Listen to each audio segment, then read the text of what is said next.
Heart की बीमारी को डायग्नोसिस करने के लिए हम लोग बहुत सारी टेस्ट करवाते हैं। आपको मालूम है, ईसीजी करवाते हैं, टीएमटी कराते हैं, इको करवाते हैं।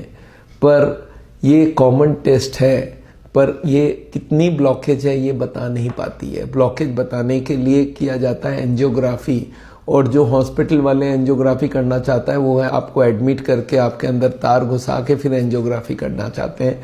और वो एंजियोग्राफी अब ज़रूरत नहीं है, क्योंकि इससे बहुत बढ़िया टेस्ट आ गई है जिसका नाम है सीटी एंजियोग्राफी।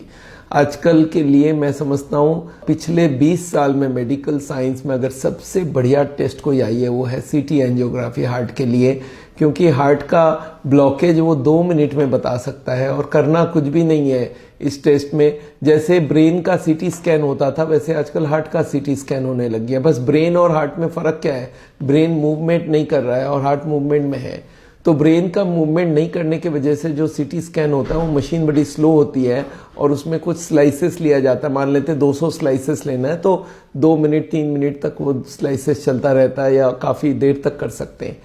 पर heart is a moving organ और उसको अगर आपको स्लाइस लेना है तो बहुत फास्ट लेना पड़ेगा। तो इसके लिए आजकल आ गई है 128 स्लाइस और 500 स्लाइस वाली मशीनें, जो कि 2 मिनट के अंदर आपके हार्ट के कौन से ट्यूब में कितनी ब्लॉकेज है वो बता सकते हैं।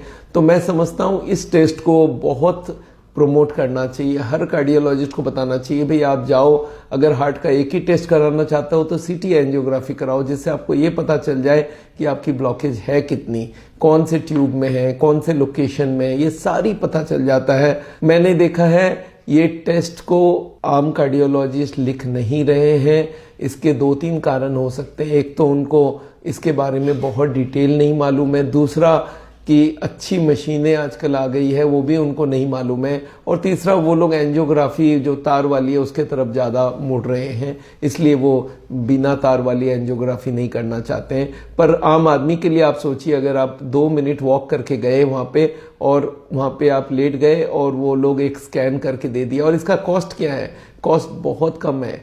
अगर आप देखते हैं एक नॉर्मल एंजियोग्राफी करेंगे 15-20 हज़ार रुपये तक लगता है और सीटी एंजियोग्राफी 6-7-8 हज़ार में हो जाती है। हमने सावल में ये देखा है कि ये हम लोग ने इसको बहुत सस्ता बना दिया है। जो टेस्ट आज 15,000 या 12,000 15,000 की होती है वो हम लोग 7,000 8,000 6,500 तक हर सिटी में अलग अलग रेट्स हैं। पर हमने कोशिश किया है कि इसको कम से कम कॉस्ट में करवा दें।